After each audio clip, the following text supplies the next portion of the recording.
नमाज को अदा कर रहे होते हैं। ये कोई आसान काम तो नहीं है, अपने नफ्स को मारना पड़ता है। हम समझते हैं कि जन्नत बहुत ही ज्यादा आसान है, जन्नत कोई आसान चीज नहीं है।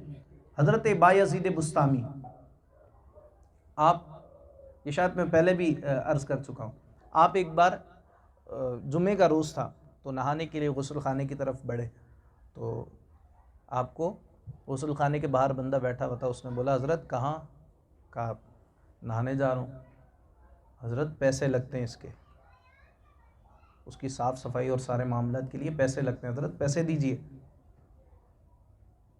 तो इनको एक अल्लाह के नेक बंदे हैं, ऊंची एक आह भरी और बेहोश हो गए। बेहोश होकर ज़मीन पर कुछ ही देर में पूरे का पूरा बुस्ताम एक जगह जमा हो गया और सब इसकी जान के पीछे पड़ गए। तू बता तूने हज़रत को कहा क्या है? तो ये कहने लगा यार मैंने अपने पैसे मांगे, मैं सबसे पैसे मांगता हूँ, इनसे भी पैसे मांग लिए। नहीं नहीं, तूने कुछ तो कहा है जिसकी वजह से हज़रत बेहोश हुए हैं। कहा नहीं, मैं कसम खाता हूँ मैंने ऐसी कोई चीज़ नहीं की, बस ये पैसे ही मांगे थे तो हज़रत बेहोश हो गए। कुछ देर बाद हज़रत को होश आया तो कहने लगे कि हज़रत आप बेहोश हो गए, खैर तो है, इसने कोई बदतमीज़ी की आपके साथ? कहने लगे नहीं, इसने कोई बदतमीज़ी नहीं की। कहा फिर इसने क्या कहा था? इसने यही कहा, फरमाने लगे कि इसने यही कहा कि जाना है अगर गुस्ल खाने में, नहाना है तो पैसे दो। कहा आज तो गुस्ल खाना है, अपने बदन की मैल उतारने के लिए जा रहा हूँ, अल्लाह का दिया हुआ पानी इस्तेमाल करूँगा है, और ये कीमत मांगता है। हम ये समझ बैठे कि जन्नत इतनी आसान है। जन्नत के लिए कितनी कीमत लगनी है। जन्नत के लिए रियाज़तें चाहिए, जन्नत के लिए सच्चाई चाहिए, जन्नत के लिए तकवा चाहिए। जिसके अंदर तकवा नहीं है वो ज़कात खरबों रुपए भी देता रहे तो फिर वो किस काम की? अगर उसने दिखा दिया, दिखावा किया। कई सारे लोग, अब आप ये नहीं किसी के साथ शुरू हो जाएंगे तू दिखा कर दे रहा है, नहीं। कई सारे लोग दिखाते इस वजह से भी हैं, तरगीब देने के लिए दिखाना अच्छा है, ठीक है, ताकि दूसरा भी करे। अब ये मामला जो है अल्लाह का और बंदे का है, ये दिल का मामला है। जो अहले तकवा है ना, अल्लाह रब्बुल इज़्ज़त ने उनको कुछ खुसूसियात दी हैं। उनमें से एक ख़ास बात क्या है? उनकी बात लोगों के दिल पर असर करती है। उनकी बात लोगों के कुलूब में उतर जाती है, अंदर चली जाती है वो बात। वो बंदा 10 साल के बाद भी बैठा है तो उसको वही याद आ जाएगी। अचानक से कभी बैठे बैठे, यार मैं फुला जगह बैठा था तो एक फ़कीर ने, एक मलंग ने ऐसी बात की थी, वो बात अचानक से उसके जहन में आ जाएगी। तो इसको कहते हैं तकवा। और तकवे वाला, परहेजगारी वाला, वो कम में भी आपको खुश नज़र आएगा, मुस्कुराहट उसके लबों पर नज़र आएगी, ठीक है। और जिसके पास तकवा नहीं है वो कितने ही पैसों का मालिक क्यों ना हो, लेकिन वो आपको परेशान नज़र आएगा, गुस्से में, डिप्रेस नज़र आएगा, टेंशन में नज़र आएगा। और अल्लाह वाला वो झोपड़ी के अंदर से भी निकलेगा तो कमाल का चेहरा नूर वाला नज़र आ रहा होगा, है? वो झोपड़ी के अंदर से निकलेगा, बाहर बड़ी बड़ी गाड़ियाँ खड़ी हैं। मैंने आज एक और ये अर्ज़ की थी कि अल्लाह के एक बुज़ुर्ग है, बड़े कामिल बुज़ुर्ग, उनके पास एक शख्स आया और कहने लगा हज़रत मेरा ये मसला है, आप मेरा मसला दूर कर दें। तो हज़रत ने उस पर हाथ फेरा, दम किया, कहा जा तेरा काम हो गया, ठीक है ना। न देख इन खिरका पोशों को, अदावत हो तो देख इनको, यदे बैज़ा लिए बैठे हैं अपनी आस्तीनों में, ठीक है। हज़रत ने उस पर दम किया और उसका मसला हाथों हाथ हल हो गया। मेडिकल इशू था, हाथों हाथ मसला हल हो गया।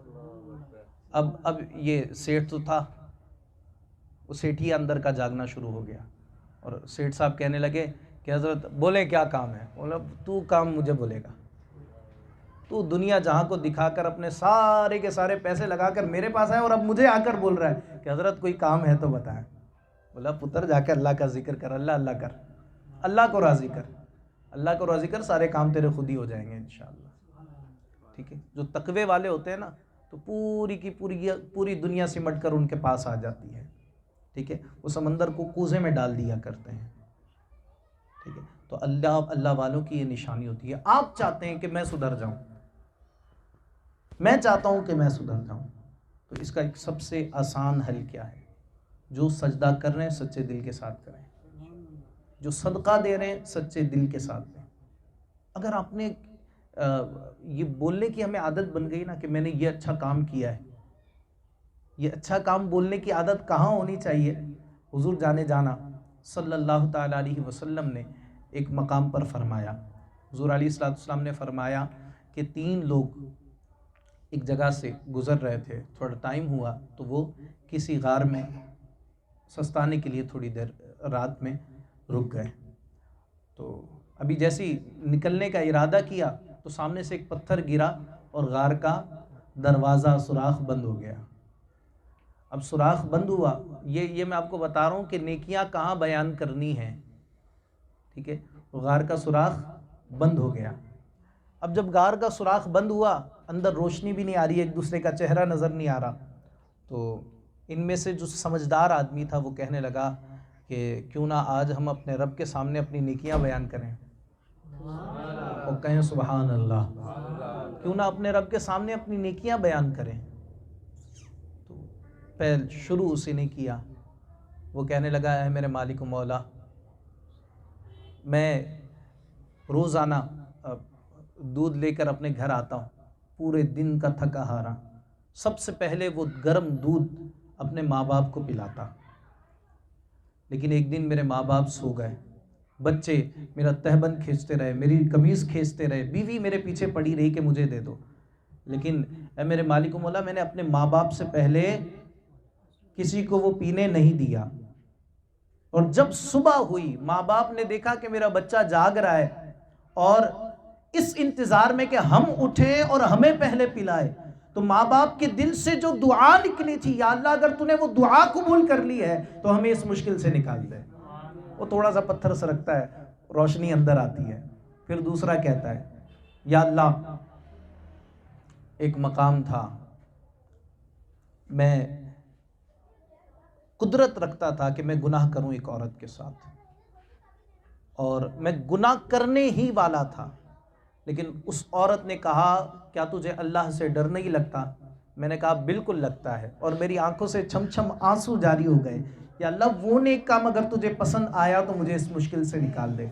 पत्थर थोड़ा सा और हटा। आप देखो, अल्लाह के नेक बंदे जब मुश्किल में फंस जाएं तो वो फिर किसी और चीज को नहीं देखते, बल्कि वो अपने रब की तरफ अपना रुख कर लेते हैं। अब उनमें से वो तीसरा कहने लगा, है मेरे मालिक मौला, मैंने एक मजदूर से काम करवाया, मजदूरी चावल के तौर पर तय की गई कि मैं चावल दूंगा उसको। तो वो चला गया वहाँ से। तो काफ़ी अरसे बाद वो आया, लेकिन उसके आने से पहले ये चावल जो है ये मैंने कहीं इन्वेस्ट कर दिए, ठीक है, कहीं इन्वेस्ट कर दिए, उसमें बरकत हुई, कारोबार बढ़ता रहा, मवेशी और उसका खिदमतगार जगह ले ली और बहुत कुछ हो गया। कई साल बाद ये जब आया तो आकर कहता है, बातचीत शुरू हुई तो इसने कहा, जो जिसने काम करवाया था, उसने कहा, सेठ साहब क्या हाल है? बोला, सेठ साहब काहे के? यार मैं तो गरीब आदमी हूँ, मैं तो मजदूरी करता हूँ। कहा, मजदूर तू था, लेकिन अब तू बन गया है सेठ। कहे ना सुभान अल्लाह। कहा, अब तू सेठ बन गया है, ये जितना कुछ है ये सब तेरा है। कहा, अच्छा मेरा कैसे? कहा, मैंने ऐसा ऐसा किया और तेरे माल में अल्लाह ने बरकत दे दी। तो वो खुश खुश अपना मामला उसने ख़त्म किया। कहा, मैं अब यहाँ से जाता हूँ, या अल्लाह अगर तुझे मेरी वो नेकी पसंद आ गई, अगर वो नेकी पसंद आ गई तो हमें इस मुश्किल से निकाल दे। वो पत्थर वहाँ से हट जाता है। नबी रहमत सल्लल्लाहु ताला अलैहि वसल्लम, हुजूर जाने आलम सल्लल्लाहु ताला अलैहि वसल्लम ने हमें ये तरीका बताया कि रब को राज़ी करने का, रब को मनाने का एक ये भी तरीका है, ठीक है। माह रमज़ान करीब आ रहा है, अपने गुनाहों से तौबा कीजिए, सुथरे होकर, बिल्कुल साफ सुथरे होकर माह रमज़ान में दाखिल हो जाए। और जैसी माह रमज़ान में दाखिल हों, अभी से इसी वक्त से नियत कर लें कि मेरे जितने नेक काम होंगे वो इंशाअल्लाह तबारक व तआला बग़ैर दिखावे के होंगे। कहे ना इंशाअल्लाह। कोई एक काम, और कभी तन्हाई में बैठकर अल्लाह को याद करो, तन्हाई में बैठकर। अब तो हर चीज़ हमारी जो है वो नज़र आना शुरू हो गई है, ठीक है। कितना टाइम हो गया कि हमने अकेले में बैठकर अल्लाह को याद किया हो, आंसू बहाए हों? नहीं हुआ ना। लेकिन हमारे असलाफ जो तकवे वाले थे वो इस अंदाज से अपनी ज़िंदगी को गुजारते थे। ठीक है, तो हमने इंशाअल्लाह तबारक ताला कोशिश करनी है कि हम तकवे को इख्तियार करेंगे। ठीक है, माह रमज़ान तशरीफ़ लाने वाला है और इसका वेलकम इससे अच्छा और कोई नहीं हो सकता कि हम अपनी नीयतों को साफ़ कर लें। हमारे बड़े बूढ़े कहते हुए आए ना, नीयत वल मुराद। ठीक है, नेक काम अच्छी नीयत के साथ करेंगे, निखार आपको खुद महसूस हो जाएगा इंशाअल्लाह। ठीक है, और उसमें अगर नीयत हमारी ठीक नहीं होगी तो फिर मामला वैसे ही चलता रहेगा। ठीक है, अल्लाह ताला की बारगाह में दुआ करते हैं, मालिक करीम मेरा आपका हम तमाम का आना कबूल फरमाए। ठीक है, माह रमज़ान का ऐसा वेलकम कीजिए और अपने बच्चों को ये माह रमज़ान के बारे में बताएं। ठीक है, और रोज़े हम हमारी माएँ बहनें भी रखें। औरतें अक्सर घरों में रोज़े नहीं रखती। ठीक है ना, विलादत हुई है या बच्चे को फीड करवाना है या कभी ऑपरेशन कोई हुआ था, ये सारे ऐसे रीज़न हैं जिनकी वजह से कई सारी औरतें जो रोज़े नहीं रखती। तो अगर ये औरतें रोज़े नहीं रखेंगी, इसका सवाल आपसे भी होगा अगर आप बड़े हैं तो। ठीक है, सरकार सल्लल्लाहु अलैहि वसल्लम ने क्या फरमाया, एक औरत कितने लोगों को दोज़ख में लेके जाएगी? 4 लोगों को, 4 मर्दों को दोज़ख में लेके जाएगी। सबसे पहला बाप, फिर भाई, फिर शौहर, फिर बेटा। बाप को किस वजह से कि सारी चीज़ें तो मनवा लेता था, लेकिन जब नेकी की बात आती थी तो ये सख्ती नहीं करता था। भाई किस वजह से? वो लाड प्यार से सारी चीज़ें मनवा लेता था, लेकिन जहाँ नेक काम की बात आती थी तो वो बोलता था मेरी तो कोई सुनता ही नहीं है। शौहर हर ऑर्डर चला लेता था, लेकिन जब नेक काम की बात आती थी तो भाई अब इस पे हम क्या बोल सकते हैं, ये कह के वहाँ से साइड हो जाता था। बेटा तो वैसे ही माँ को बड़ा प्यारा होता है, वो अगर चाहे जिद कर ले, माँ मैं खाना नहीं खाऊंगा अगर आपने रोज़ा नहीं रखा, मेडिकल इश्यूज नहीं है तो फिर तो रोज़ा रखना चाहिए। माँ मैं कुछ नहीं खाऊंगा, सहरी भी नहीं करूंगा, बगैर सहरी के रोज़ा रखूंगा। ठीक है, ऐसे धमकियाँ भी मदनी धमकियाँ हो ना आपकी, तो इंशाल्लाह इससे घर हमारा शानदार हो जाएगा। ठीक है, नमाज नहीं पढ़ते घर में तो आप यूँ बोले ना कि भाई अब अगर नमाज छुटी ना, फजर में सब नहीं उठे तो फिर मैं ये करूँगा। क्या करूँगा? कुफले मदीना लगाऊंगा, खाना नहीं खाऊंगा। धमकियाँ ऐसी होनी चाहिए, ऐसी कि जिससे हमारे घरों में तब्दीली आए, हमारे घर बदल जाए, एक प्यारा सा माहौल बन जाए। वो मुसलमान मुआशरा आप देख लें क्या हाल है। मुसलमानों के बच्चे होली खेल रहे हैं, मुसलमानों के बच्चे, और इसकी सबसे बड़ी वजह क्या है? हमने तरबियत दीन इस्लाम के मुताबिक नहीं की।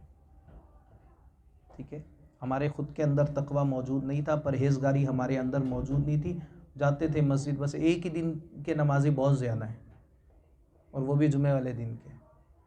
ठीक है, आप जुम्मे वाले दिन, मैं यहाँ तक कहता हूँ कि जुम्मे वाले दिन का सजदा आप सही अंदाज से शुरू करते हैं, अल्लाह आपको 5 नमाज़ों की तौफीक अता फरमा दे।